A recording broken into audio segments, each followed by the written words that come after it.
Hey guys, how are you all? Hope all doing well. I am Tanusha Takwal and welcome back to my channel. So guys, आज की video में मैं आपको बताने वाली हूँ जिन भी फीमेल्स को लगता है कि रिलेशन के बाद सारा स्पर्म बाहर निकल जा रहा है, क्या यही वजह है कि प्रेगनेंसी कंसीव नहीं हो पा रही है।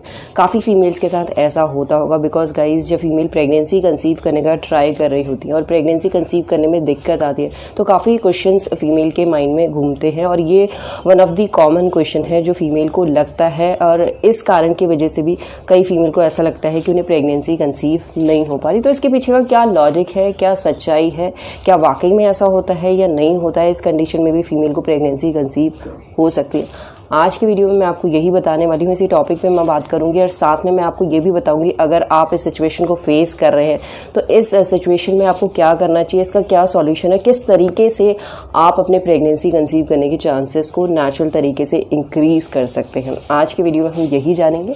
अगर आपको वीडियो पसंद आता है तो प्लीज़ गाइस इस वीडियो को लाइक कीजिए। अगर आप मेरे चैनल में नए हैं या फर्स्ट टाइम मेरे वीडियोज़ को देख रहे हैं तो प्लीज़ चैनल को भी सब्सक्राइब कर दें, साथ में बेल आइकन को भी प्रेस करें ताकि ऐसे ही मेरे वीडियोज़ के अपडेट आप लोगों तक सबसे पहले पहुंच सके। तो गाइज देखिए, इस क्वेश्चन का आंसर जानने से पहले आपको ये समझना बहुत ज़्यादा ज़रूरी है कि स्पर्म किस तरीके से काम करता है। अगर आपको ये समझ आ गया तो आप आसानी से ये समझ जाएंगे कि इस क्वेश्चन के पीछे का क्या लॉजिक है, क्या सच्चाई है और क्या वाकई में इस कंडीशन में फीमेल को प्रेगनेंसी कंसीव हो सकती है या नहीं हो सकती है। तो देखिए गाइस, होता क्या है जब फीमेल एंड मेल रिलेशन में आते हैं ड्यूरिंग ओव्यूलेशन या फर्टाइल डेज, क्योंकि पूरी पीरियड साइकिल में ओव्यूलेशन एंड फर्टाइल डेज ही एक ऐसा टाइम है जब फीमेल को प्रेगनेंसी कंसीव हो सकती है या फीमेल के प्रेगनेंसी कंसीव करने के चांसेस इस टाइम बहुत ज़्यादा हाई होते हैं। तो गाइस, जब मेल एंड फीमेल रिलेशन में आते हैं तो जब मेल इजैकुलेशन होता है तो एक ही बार मेल इजैकुलेशन में लगभग 39 मिलियन से ऊपर के स्पर्म रिलीज़ होते हैं, यानी स्पर्म काउंट की संख्या 39 मिलियन से ऊपर की होती है। और इसके साथ गाइस जो 1 मिलीलीटर स्पर्म वॉल्यूम होता है उसके अंदर लगभग 15 मिलियन से ऊपर के स्पर्म होते हैं और एक ही बार मेल इजैकुलेशन में 1.5 ml से ऊपर का स्पर्म रिलीज़ होता है। तो गाइज़ ये बात बिल्कुल भी सही नहीं है कि अगर रिलेशन के बाद आपका स्पर्म बाहर निकल जाता है तो आपको प्रेगनेंसी कंसीव नहीं हो सकती। आपको इस कंडीशन में भी प्रेगनेंसी कंसीव हो सकती है, वो भी आसानी से। क्योंकि गाइस देखिए, जब मेल इजैकुलेशन होता है तो वो उसके अंदर सीमन भी होता है और स्पर्म भी होता है और एग को सिर्फ स्पर्म ही फर्टिलाइज कर सकता है। सीमन केवल पानी होता है, केवल लिक्विड होता है जो हर एक फीमेल का रिलेशन के बाद बाहर निकल जाता है। किसी का ज़्यादा निकलता है और किसी का कम निकलता है। अब इसके पीछे का क्या लॉजिक है वो भी मैं आपको समझा देती हूँ। देखिए गाइस, जो फीमेल रिप्रोडक्टिव सिस्टम होता है वो ड्यूरिंग ओव्यूलेशन सर्विक्स का जो यूट्रस का मुंह होता है, सर्विक्स, उसका मुंह थोड़ा सा खुलता है ताकि जो स्पर्म रिलीज हो वो जा सके। बट एक ही बार में सारा का सारा स्पर्म चला जाएगा ये ज़रूरी नहीं होता। कई फीमेल्स का क्या होता है कि ज़्यादा जो स्पर्म होता है वो बाहर निकल जाता है, कुछ स्पर्म अंदर चला जाता है और कुछ स्पर्म बाहर निकल जाता है। इस कंडीशन में आप किस तरीके से अपने प्रेगनेंसी कंसीव करने के चांसेस को इंक्रीज़ कर सकते हैं वो भी मैं आपको बताऊंगी। बट इससे पहले आप ये भी समझ लीजिए गाइस, जो मोटाइल स्पर्म्स होते हैं यानी जिन स्पर्म का मूवमेंट अच्छा होता है, हेल्दी स्पर्म होते हैं जो जल्दी से ट्रैवल कर लेते हैं, वो पहले ही ट्रैवल कर जाते हैं वजाइना से cervix and uterus then fallopian tube.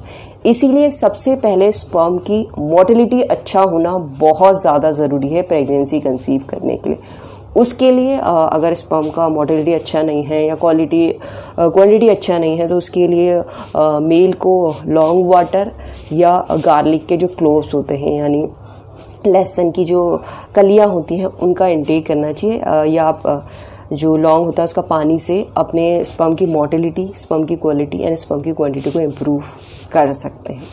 इसके साथ गाइस, जब आप रिलेशन में आते हैं उस टाइम आपको ऐसे पोजीशंस फॉलो करनी चाहिए जिससे जो मेल इजैकुलेशन है वो डीपर हो, क्योंकि इस कंडीशन में अगर इजैकुलेशन डीपर होता है तो स्पर्म के लिए आसान हो जाएगा ट्रैवल करना, स्पर्म के लिए आसान हो जाएगा फैलोपियन ट्यूब तक पहुंचना। और इसके साथ आपको एक चीज़ और याद रखनी है, जब आप पोजीशन में हो, जिस पोजीशन में, उस पोजीशन में आपको थोड़ी देर तक रहना है ताकि जो भी आपका स्पर्म है वो आपकी वजाइना के अंदर चला जाए और इससे स्पर्म को सपोर्ट भी मिलेगा, को हेल्प भी मिलेगा और स्पर्म आसानी से ट्रैवल कर पाएगा, अपना रास्ता आसानी से फैलोपियन ट्यूब तक पहुंच पाएगा और तभी फीमेल को प्रेगनेंसी कंसीव हो सकती है। इसके साथ गाइस रिलेशन के जस्ट बाद आपको leg of the wall pose करनी है। फीमेल को leg of the wall position को करनी है अपने प्रेगनेंसी कंसीव करने के चांसेस को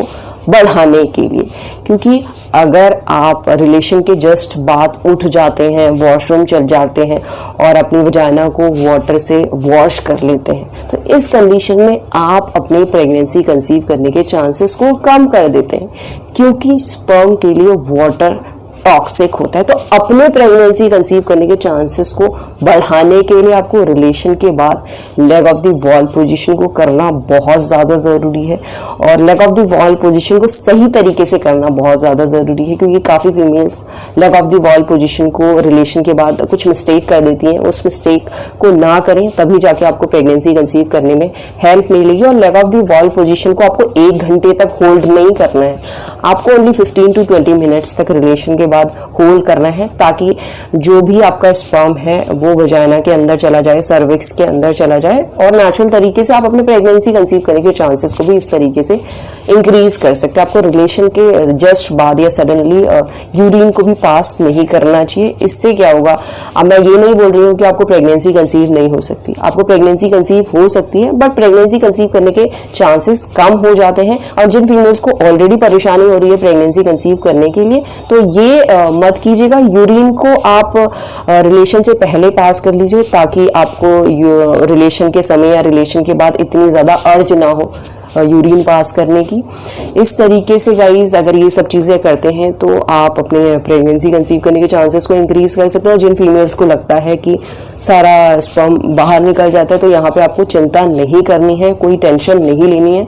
इस कंडीशन में भी आपको प्रेगनेंसी कंसीव हो सकती है, बट अपने प्रेगनेंसी कंसीव करने के चांसेस को बढ़ाने के लिए जो ये टिप्स मैंने दी है, ये फॉलो करके आप बहुत जल्द प्रेगनेंसी कंसीव कर सकते हैं। बिकॉज मेरे सामने बहुत से ऐसे एग्जाम्पल हैं जो मुझे इंस्टाग्राम वगैरह में मैसेज किया करते थे और उन्हें इन तरीकों से प्रेगनेंसी कंसीव हुई है।